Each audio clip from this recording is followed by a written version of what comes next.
Hello guys. Iwain natin yung ating ricado, sibuyas, bawang. Ayan.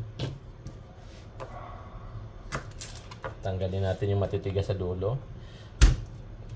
Pitpitin muna natin bago natin hiwain ng maliliit. Ayan.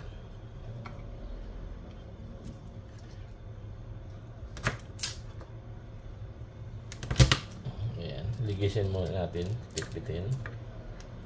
So, bago natin hiwain ng maliit para siguradong lumabas ang katas niya. Okay.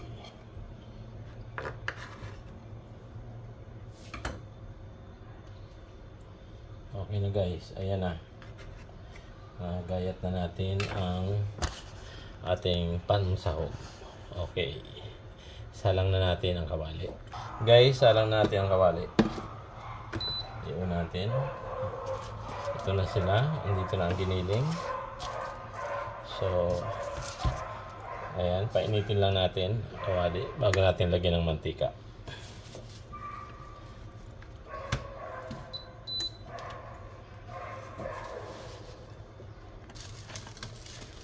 Mainit na yung ating kawali.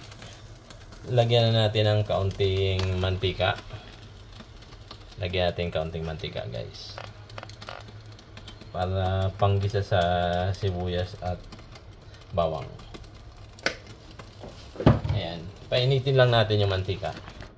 Bago natin ilagay ang bawang. Unahin natin ang bawang. Pag medyo brown na, saka natin ilagay ang sibuyas.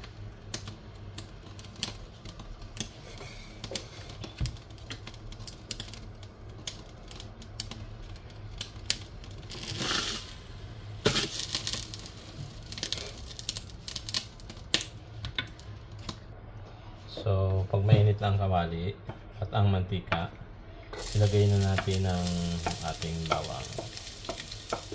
Ayan. Ayan guys, nilagay ko ng bawang. Halo-haloin lang natin na antayin natin magkulay brown.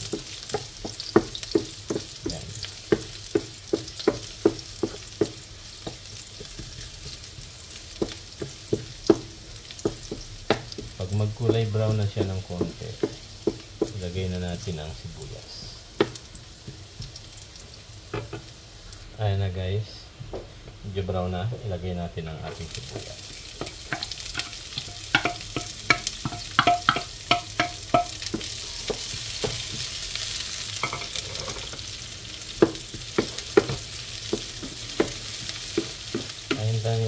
Hintayin lang rin natin maluto ang sibuyas para mabango bago natin ilagay ang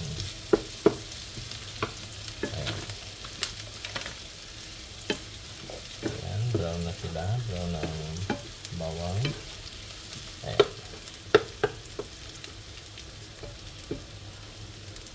Hintayin na natin maluto para magisa na natin ang giniling na pork. So, pag ganyan ng brown guys, pwede natin itong ilagay. Ayan.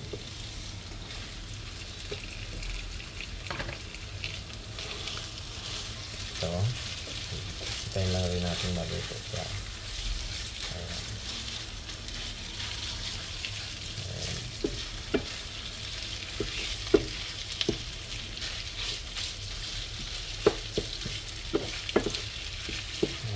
Pwede natin timplahan niya ng kaunting asin. Lagyan natin ng kaunting asin.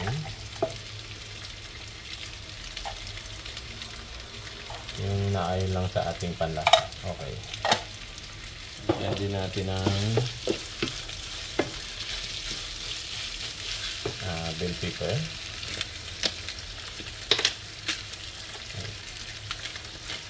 Kasama pa ang takip na laglag. Ayan guys, lagyan natin ng kaunting paminta para medyo mas malasa. Okay. Haluin natin. Lastly, hindi rin dito mawawala yung lagyan natin siya ng cube. Pork nor cube. Okay, wala ako ng pork. Okay. Lagyan natin ng pork nor cube. Pero kalahati lang. Kalahatiin lang natin ang paglagay. So, iwain lang natin. Kalahati. Masyadong malasa pag isang buo ang gamitin natin. Kaya kalahati lang. So, ito. Ayan. So, iwain din natin ang maliliit para madali silang humalo sa ayan. So, ito na siya. Ihalo natin siya para madali siyang mag-mix. Ayan. Ayan, natira, itabibo na natin para sa iba pa natin lulutuin. Okay guys, so may natira pa siya. Hindi ko nabot. Kasi masyado siyang malasa pag isang buo. So, halo-haloin lang natin to guys na maluto na yung pork na giniling. Ayan. Hintayin lang natin na maluto siya. Saka natin ilalagay yung mga gulay at saka raisin at saka ang ating bangus na hinimay-himay. Ayan. Ayan guys. Antayin lang natin sa mag-brown din ng bahagya para masigurado natin ito na yung pork. Ayan. Kung medyo may buo-buo, susukin lang natin ng sandok para madurog siya. Maghiwa-hiwala yung pagkagiling. Kasi medyo pag ginilig ko minsan at nilagay sa pressure at o kaya medyo sa chiller, nagdidikit-dikit sila. So kailangan natin maghiwa-hiwalay para siguradong luto lahat. Ayan. Hilang natin ang sandok. Halo-halo lang. Ayan. May mga pula-pula pa. Ibig sabihin yan hilaw pa yan. So haluin lang natin, haluin.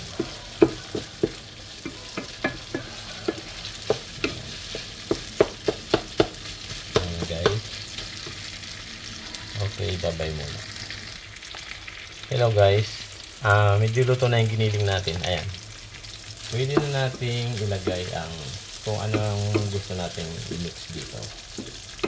Pwedeng gulay muna or pwedeng bangus na rin ihalo natin dito. Ayan, sigurado namin kung yan. Ayan, naglalabas na siya ng oil.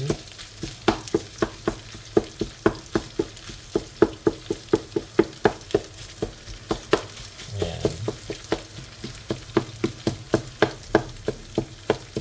Pwede rin naman natin gisahin muna ang mga gulay bago natin ihalo dito. Para siguradong luto. Parehas nito. Ayan, ganyan. Pwede natin siyang ihiwalay muna to.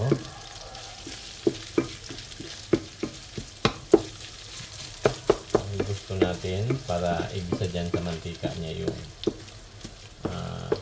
pork. Yung gulay. Pwede nating iwalay muna.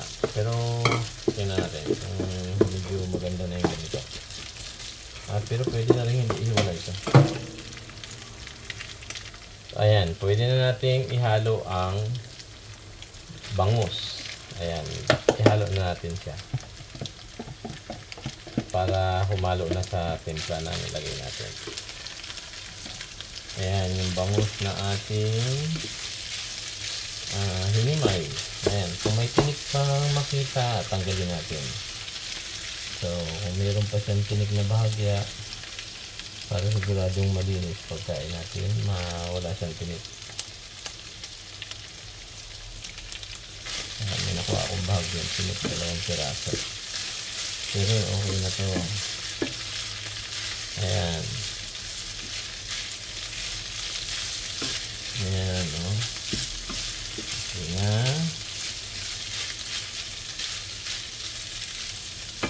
Haluin lang natin. Haluin. Tapos, lasahan natin kung naayos sa panlasa na natin sa natin tindihan. Pa kung kulang.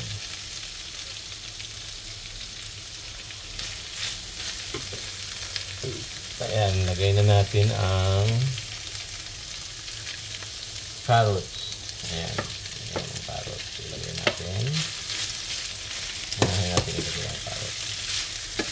Para siguradong maluto muna.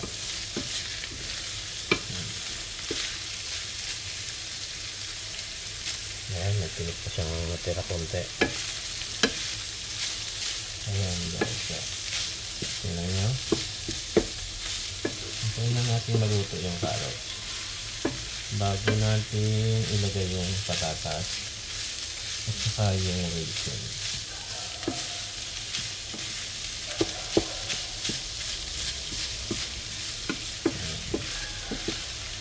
Kung medyo dry na dry siya na ganyan, kung gusto natin medyo basa, pwede natin yung pinaglugaan sa bawl ilagay natin dito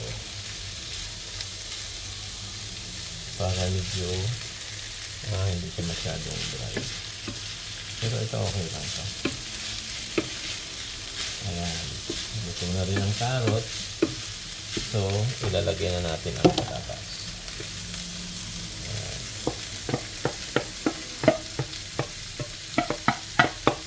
Ayan. Ayan na guys. Okay na yan. Mekos na yan guys.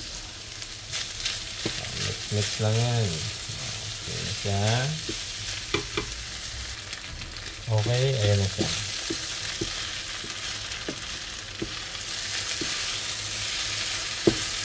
Okay lang. Tignan lang natin kung okay na sa panlasa natin bago natin siya ilagay sa katawan ng bangus na pinagbuha natin ng laman. So ito, ayan na siya. Lagyan na natin siya ng raisin na naayon sa tamis na buha natin. Ayan. Ayan. Halo lang natin siya.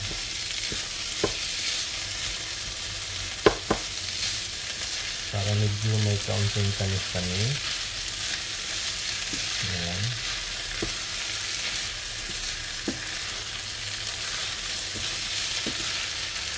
Ayan. Kung kulang pa yung raisin, dagdagan pa natin.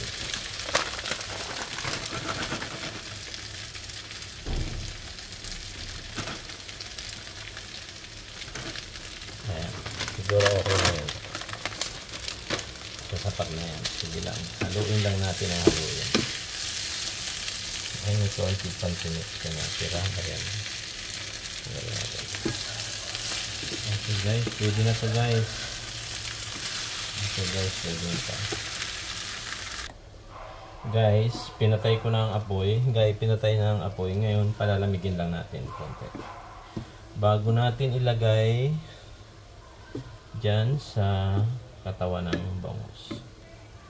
So, palamigin lang muna natin. Halo-haloin. Ayan. Ayan na siya. Ayan, palagay natin sa tiyan ng bangus. Ayan.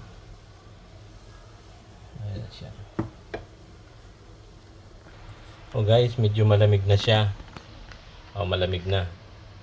Ngayon, ilalagay na natin dito sa loob ng katawan ng bangus. So, may bahagya pa siyang laman-laman, may kaunting tinik. Pero, okay lang yan.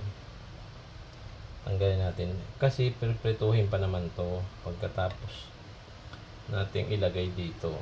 So, ito ilalagay na natin dito. Yan.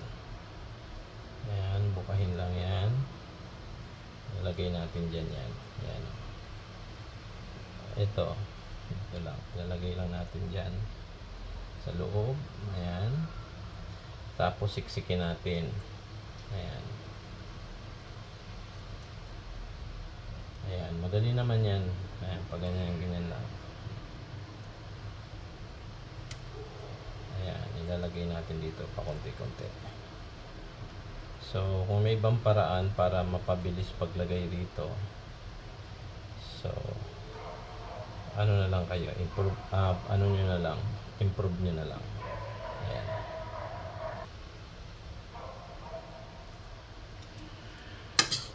Ito, malapit na po na yung isa. Ganun lang. Ayan. Ayan. Okay. Ayan.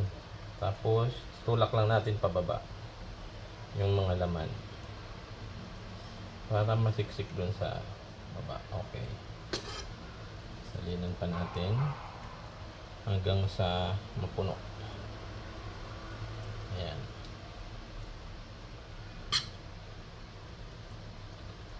Ayan. Ayan.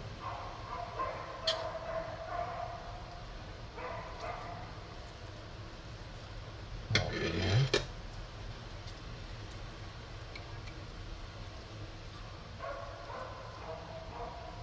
Tulak lang natin ng masiksik.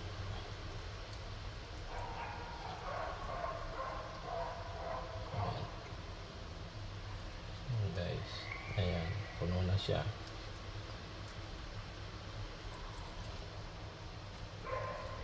So, kung paano natin pinipiga papalabas yung laman niya kanina, ganun din natin pipigain papasok ngayon yung mga inilalaman natin para masiksik. Guys, ito na ang ating finished product, Relinong bangus. Ayan, nailagay na natin ulit sa loob ng tiyan ang niluto nating Relino. Ayan. So, initin lang natin sa oven para medyo tumigas pa yung balat niya. Saka natin balutin ng foil para pagprito.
Okay guys, bye na muna.